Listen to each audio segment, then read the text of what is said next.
Syracuse football strengths and weaknesses for this upcoming season.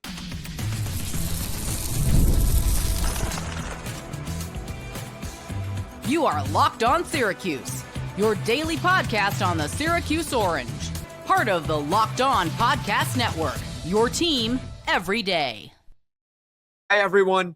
Jackson Holzer, Locked On Syracuse. On today's show, we are going over the big strengths and weaknesses for Syracuse football this upcoming season. We have gone over every single position group for the Orange. Now we really dive into this roster, where we believe they are going to be good and where we have some question marks heading into the season. And a reminder, ladies and gentlemen, the regular season starts for Syracuse in less than 2 weeks. Saturday, September 5th at home against New Hampshire, noon Eastern game. Can't wait for that. We will, of course, have a reaction to it here on Locked On Syracuse. So you're going to want to hit that like and subscribe button. You don't want to miss it. But until then, let's talk about the strengths and weaknesses of Syracuse football. And we'll bounce back and forth. We'll go a strength, then a weakness, a strength, then a weakness. Overall, it's going to total to 3 strengths and 3 weaknesses. Let's get right to it. Number one strength for Syracuse football, starting quarterback. And this is very good. Any team that has a strength at quarterback could potentially be really, really strong. Doesn't matter if it's Syracuse, it can be anyone. And Fran, the head coach of Syracuse, he made it official today that Steve Angeli is Syracuse football's starting quarterback. Not that there was really any doubt. There was no competition. Steve Angeli is the starting quarterback of Syracuse football. He is coming off a torn Achilles, so we have to keep in mind his health, but all the reports out there are that he is ready to go, and he is going to be suiting up for Syracuse in week 1. Now, prior to tearing his Achilles, Steve Angeli was leading the nation in passing yards with 1,317 yards. He also had 10 touchdowns to 2 interceptions with a 63% completion percentage. If Syracuse football is going to be one of the big surprises of college football this year, and if they are good, it would certainly be a surprise considering that they're picked towards the bottom of the ACC poll. Their over-under on FanDuel is only 4.5 wins. If Syracuse is going to be one of the surprise teams of the ACC, if not all of college football, it's going to be because of Steve Angeli. He is the biggest piece of optimism for Syracuse heading into this season. When Angeli was healthy last year, so that's 4 starts, right? Syracuse averaged 29 points a game. And I am not counting the 66 points that Syracuse put up against Colgate. So the games that I'm counting are Tennessee, UConn, and Clemson. Syracuse averaged nearly 30 points per game in those 3 contests.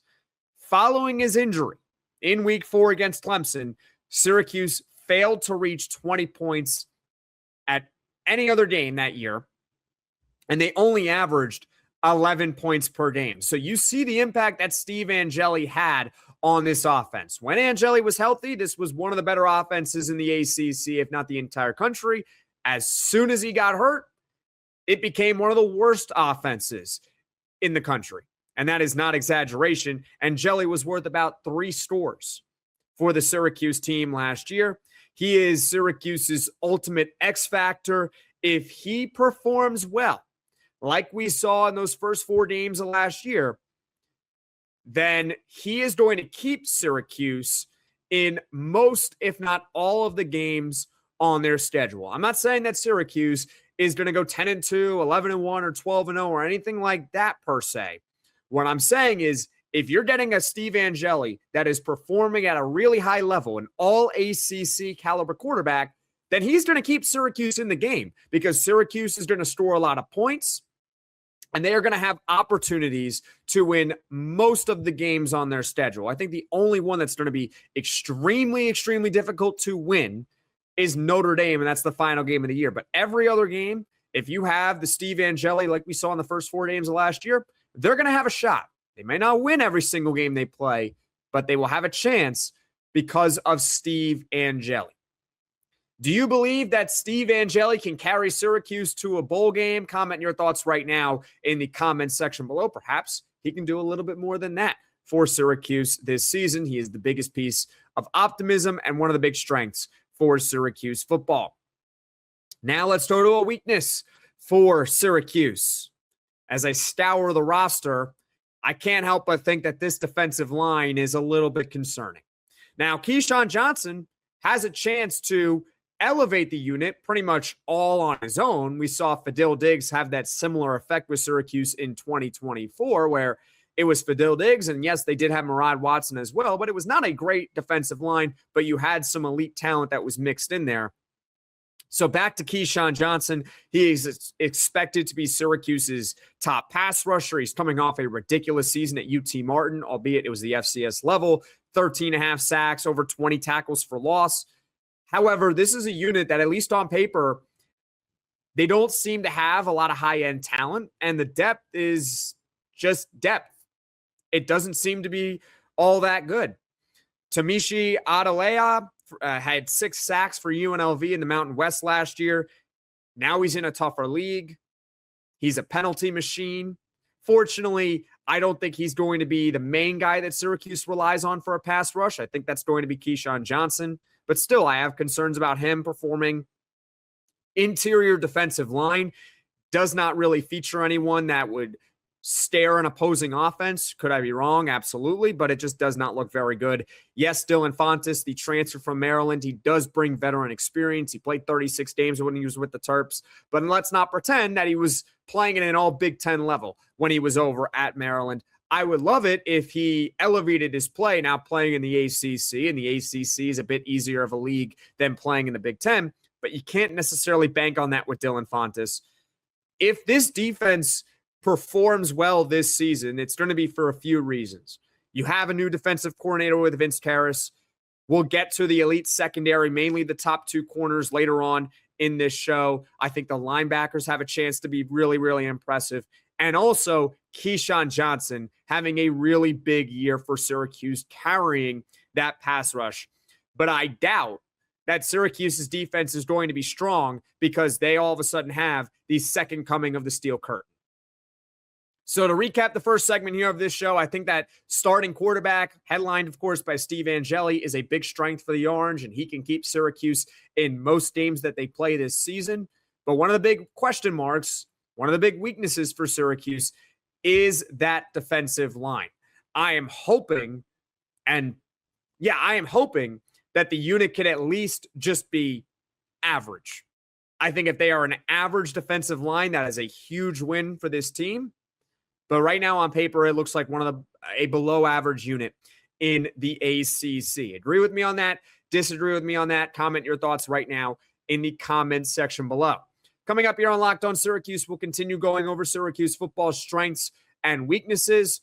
Ladies and gentlemen, these corners for Syracuse could be amongst the best in the entire nation, and we'll discuss them next on Locked On Syracuse.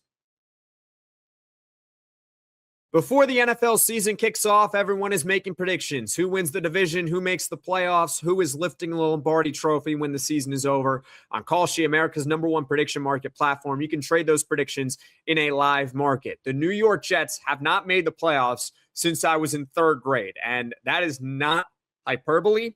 I'm not joking. They have not made the playoffs since I was in 3rd grade. Will this be the year that the New York Jets actually break that drought? Well, the New York Jets, to qualify for the playoffs right now over on Kalshi, is trading at a probability of 14%, meaning a $100 trade on the New York Jets clinching a playoff spot would pay out to over $700 over on Kalshi. Want to be bold and think the Jets are going to make the playoffs? Well, you can get pretty good odds over on Kalshi. On Kalshi, you're trading against peers in the live market, meaning there's no house, and as the probability changes, you can buy in and out of your position, trade the draft pick, the game, and more on Kalshi. Download the Kalshi app and use code LOCKEDON and get $10 when you trade $10. KLSHI Kalshi. Trade on anything. 18 plus only. Restrictions and eligibility requirements apply. Event contract trading involves risk and may not be suitable for all investors. Kalshi products are not available in all jurisdictions. Prices, values, and available markets may differ from those mentioned. For more information, see Kalshi.com/regulatory. Jackson Holzer, Locked On Syracuse. Let's continue discussing the Syracuse football strengths and weaknesses heading into the regular season, which again is less than 2 weeks away. You can comment your thoughts right now in the comment section below what you believe are the strengths and weaknesses of this team are. Now, another strength for Syracuse football, they got two really good corners, two elite corners, I should say. And as I mentioned on Locked On ACC earlier today, you can check that out on YouTube or wherever you get your podcasts. Syracuse's top corners are amongst the best in the ACC, if not the entire country. Who are those top corners? It's Chris Peal and Demetres Samuel. Chris Peal transferred from Georgia to Syracuse ahead of last season. He had a prior relationship with Fran Brown in high school. After all, Fran Brown actually recruited Chris Peal to Georgia back when he was the defensive backs coach with the Bulldogs. Comes over to Syracuse, and he was one of the few bright spots of Syracuse's defense a year ago. If you check Pro Football Focus, he was Syracuse football's highest graded defender. And he enters this season with a lot of hype. He has legitimate NFL draft buzz. You check all the publications out there, you will see Chris Peal's name mentioned at least going in the second, third round, potentially even the first round of some NFL mock drafts. He could potentially be Syracuse football's first round pick since 2013 when it was Justin Pugh. Preseason All-ACC corner, legitimate talent. That is Chris Peal. Opposite of him, you have Demetres Samuel Jr., who was Syracuse football's second highest rated defender per Pro Football Focus last season. And he did that as a 17-year-old true freshman. He was not even a legal adult, and yet he was the second best player on Syracuse's defense, only behind Chris Peal. And there is no reason not to believe that Demetres Samuel isn't going to take a big jump this upcoming season. I think he is going to get even better. He was not perfect last year. I think at times he can get a little bit handsy, but he was a 17-year-old true freshman. Now at least he is a legal adult. And I think that he is going to get a lot better this season. I would not be surprised that when this season is over, we're looking at the All-ACC teams and we see both Chris Peal and Demetres Samuel on them. Maybe they're not both first team, although it's possible that at least one of them cracks the first team. But I think both of them have legitimate shots of making either the first team, second team, or third team All-ACC when the season is over. And once you throw in honorable mention, I think it's almost a done deal that both of them are at least going to make honorable mention this upcoming season. The key with Chris Peal and Demetres Samuel is not to leave him on an island for too long. As good as these corners are and can be for this upcoming season, you have to keep in mind that they cannot cover their wide receiver forever. And so it is important. We mentioned this defensive line as a potential weakness. Well, they got to be better. They got to prove me wrong on that. They need a legitimate pass rush, or at least a just respectable pass rush, one that can get home consistently in a reasonable amount of time. Because if they can do that, it's going to be very hard to throw against Syracuse, because Samuel and Peal, they are already good cover corners. You know that they can make plays. Even Demetres Samuel is going to be potentially contributing more on offense, although it doesn't really matter much to this discussion. But either way, they're two really good corners. You know that they are reliable and that they are going to lock down their wide receiver for a certain amount of time. However, you need that pass rush to get home at least a little bit, because all of a sudden, if the wide receivers are running around for 5-6 seconds here, can't ask Demetres Samuel and Chris Peal to cover for that long. But these two corners give me a lot of reason for hope this upcoming season with this defense, that it could at least be much better than it was a year ago. Now let's move on to the other side of the ball here, a potential weakness for Syracuse football. We talked about it a little bit when we did the position preview for this unit, and it is the running back room. There is a piece of optimism, just like with the defensive line, mentioning Keyshawn Johnson. With running back, you have Tyreek Hill, who is a true sophomore who got on the field last season just for a little bit. He had 129 rushing yards on over 5 yards per carry. It is a short sample, but albeit it was pretty impressive when he was on the field. The staff is high on him. He has reportedly had a nice camp for Syracuse football. That said, this is a room that does not have a clear lead back. And that would be okay if they had multiple guys who were really excellent, really talented. The Pony Express, I think, is what I mentioned when we were talking about the running back room more in depth earlier on in the show. Not earlier on the show, but last week on the show. But they do not have the Pony Express. Juwan Johnson, LSU transfer. Ahmad Miller, Jackson State transfer. Johnson is a great athlete. We know that. He's got some pass catching ability that he showcased at LSU. However, when he was at LSU, albeit in a limited sample, he only averaged 3.5 yards a carry. I am not sure that even in an elevated role in an easier league, that he is going to get significantly better than what he has already been so far in college. I could be wrong, and I would happily be proven wrong on that, but I'm unsure. I got my doubts. Ahmad Miller from Jackson State seems to be that short yardage back for Syracuse football. That's fine, and that's important. Obviously, short yardage situations, you need him. But at the same time, those seem to be the top two guys for Syracuse. Maybe Tyreek Hill finds himself in that rotation as well. Could be that breakout star. But you look at this running back room right now, and it's just not a room that I would say opposing defenses are going to be scared about it. That opposing defensive coordinators are going to be losing sleep over Juwan Johnson, Ahmad Miller, and Tyreek Hill. Now, they could lose sleep over having to worry about this passing attack with Jeff Nixon as the offensive coordinator and Steve Angeli throwing the football, but this running back room, not ideal. Having said that, the last time I felt this way about Syracuse football with their running back room was in 2020, where they did not have a clear lead running back on the roster. And it was a little bit of a concern. Well, that year was when Sean Tucker was a true freshman.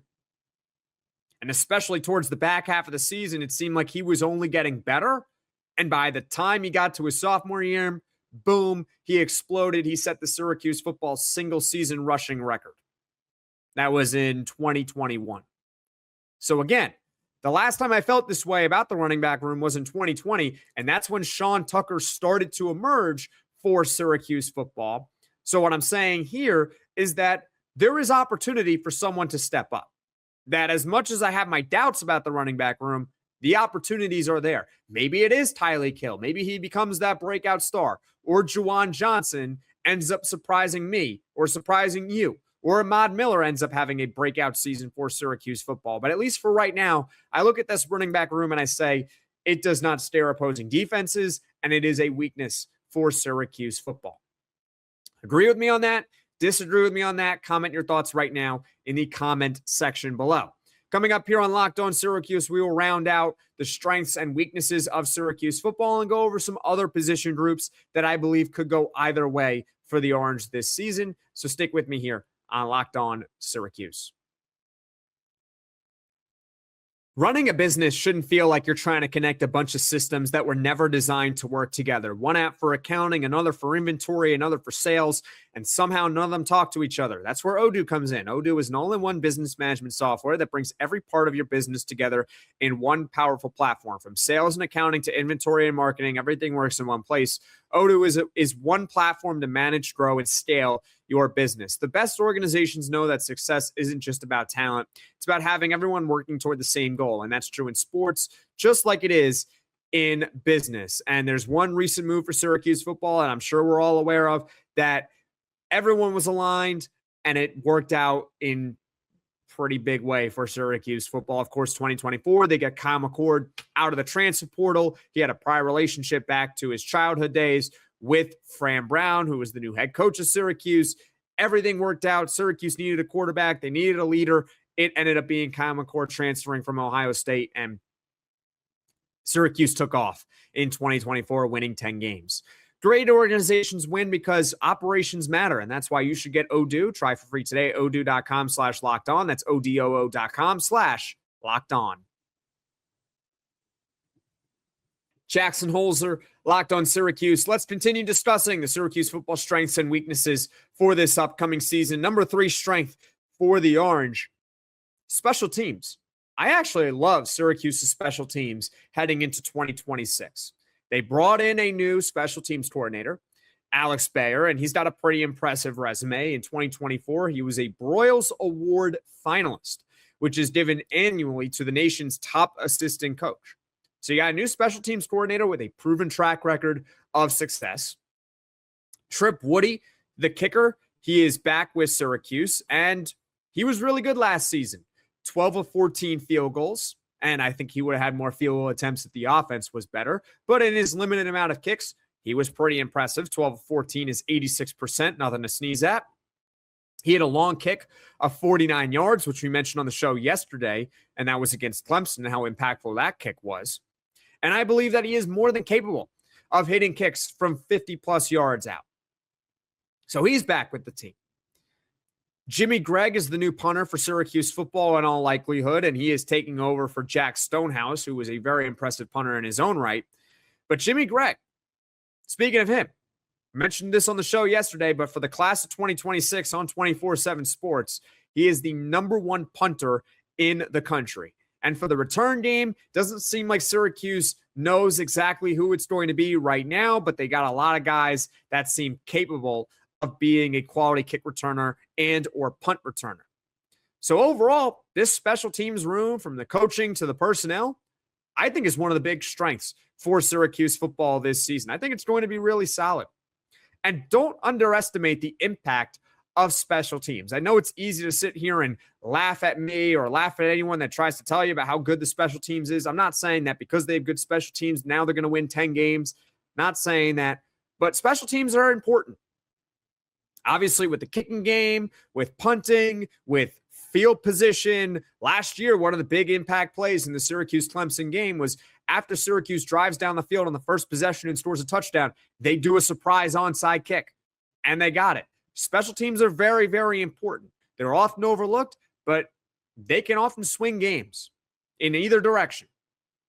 And I think that Syracuse football special teams, it may not be the reason that they ultimately overachieve this season and have a good year, but it is certainly going to be a positive for the Orange, in my opinion, from the coaching all the way to the personnel.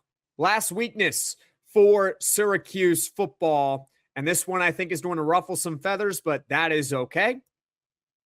Quarterback depth. That's right. The quarterbacks behind Steve Angeli, I am officially concerned about it. Now, Syracuse spent all offseason trying to convince us that this year is different. They got a bunch of new quarterbacks added to the room, and they're claiming that if something were to happen to Steve Angeli, that they are ready, they are prepared, and they have some quality quarterbacks that are behind him. And I'm sorry, I am not buying it one bit. Now, fortunately, it's something that we may not have to find out. And hopefully we don't have to find out. Even if Syracuse had an All-American behind Steve Angeli, let's hope that guy doesn't actually play. Well, if he was an All-American, that's different. But you get the point. You don't want to have the backup quarterback have to play, because you want Steve Angeli on the field. The only time we want to see the backup quarterback play is garbage time, where Syracuse is winning 41-0, so let's get the backup in. Let's get him some reps. But right now, I'm just not buying this backup quarterback room. We got a report, I think it was on Tuesday, August 25th, so actually same day as this recording is coming out right now. The latest reporting from Syracuse.com's Javon Edmonds is that Malachi Nelson is in the lead for a quarterback 2 over Amari Odom, and this is really bad news. This is not good for us. Malachi Nelson has proven one thing in college football so far, and that is he is not very good. I would love for him to be a surprise, but he is not very good. I can give you his resume. Yes, former 5-star high school recruit. I think he was actually the #1 quarterback recruit in the country, committed to USC. Now, in 2023, when he was at USC, he did not appear in any games. Now, that's okay. He was a true freshman. We understand that. No big deal. But 2024, he transfers to Boise State, and he loses the quarterback battle, and he barely sees the field in 2024. Your antenna really should go up about Malachi Nelson there. 2025, he transfers to UTEP. So in 2 years from being the number one quarterback recruit in the country, now he is the starting quarterback of UTEP. And he's benched after 6 games. His stats, 55% completion percentage, less than 1,200 passing yards in 6 games, so that's less than 200 a game. 8 touchdowns to 9 interceptions. Again, he was benched after 6 games. If we believe the reporting to be true, and I have no reason to doubt Javon's reporting that he is the front runner right now to be the quarterback 2 behind Steve Angeli, that is really concerning. That means Amari Odom, who they got from Kennesaw State, who was an all-conference player there, he must not be performing well. That's my take on it. Because he should be the quarterback 2, but if Malachi Nelson is somehow outperforming him based on his resume, that's a bad thing for Syracuse football. And really what it comes down to is, do you believe what the staff is saying about Malachi Nelson, or do you believe the resume? That's what it comes down to. And I'm choosing to believe the resume because last year we learned this with Ricky Collins that either they're wrong on their quarterback evaluation or they're simply not telling the truth. Because last year with Ricky Collins, they were saying how he was neck and neck with Steve Angeli for the starting job. It was very, very close, but Steve Angeli edged him out. And we saw when the time came for Ricky Collins to play that he was not even in the same stratosphere as Steve Angeli. So I am trusting the resume of Malachi Nelson over what any of the Syracuse coaches are saying about Malachi Nelson. Again, hopefully we don't have to see this actually come to fruition, that Steve Angeli remains healthy the entire year. He starts every single game for Syracuse. No harm, no foul. But I think quarterback depth is a big weakness of this team, and knock on wood, if something were to happen to Steve Angeli, like last year, this team is in big trouble. But I would be happily proven wrong on it. If Malachi Nelson ends up having a big year, that's great for all of us. So I'm rooting for him. I'm just not buying it one bit. So those are some strengths and weaknesses for Syracuse football. Now, there are some other position groups to go over here. Wide receiver, tight end, offensive line, linebacker, safety. I think these are units that could really go either way, so I couldn't really say they're a strength or they're a weakness. Wide receiver and tight end, you have Steve Angeli. They're unproven at tight end. They're unproven at wide receiver, but because you have a capable starting quarterback, he can hopefully make the most of what he has been given. So it could go either way. You could have some guys really emerge from those rooms or not. So I can't say they're a strength or a weakness. Offensive line, I think that in total, they have some pieces that you can be optimistic about. Cam Pringle at right tackle. Byron Washington is one of the guards, could be really good. Joe Cruz at center could be impressive. Maybe Trevion Mack gets a little bit better as well at left tackle. I'm not saying that offensive line is a strength for Syracuse, but right now I wouldn't necessarily call it a big weakness. Linebacker, I think a lot of it comes down to Christy Apollonia. I have faith that Antoine Delorier is going to get better this season, but Christy Apollonia was a transfer they brought in from Toledo. He was all conference when he was at Toledo last season, took a big step forward that year. It's going to be a little bit tougher for him. He's in the ACC. No doubt he improves the linebacker room, but is it enough to say that linebacker is going to be a strength for Syracuse football? And then you have safety. Brahim Long has had a good camp.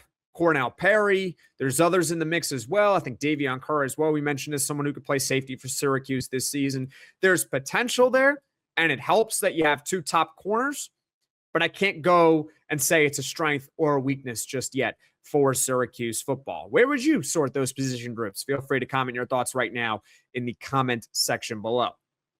As far as what's coming up on Locked On Syracuse in the near future, we'll continue to stay up to date with the latest of what's going on with Syracuse football if and when they release a depth chart, who's ultimately going to be the backup quarterback for the Orange, what's going on with Justice Ross Simmons and his eligibility, if anything changes on that. But for now, the next podcast that I have scheduled is predicting the big stat leaders for Syracuse football, both on offense and defense this upcoming season. So all that and more coming up next on Locked On Syracuse. Thank you all so much for watching. Thank you all so much for listening. If you like this podcast, be sure to hit that like button. If you really enjoy the podcast, be sure to hit subscribe. Tell all your friends about Locked On Syracuse, and I'll see you all again soon.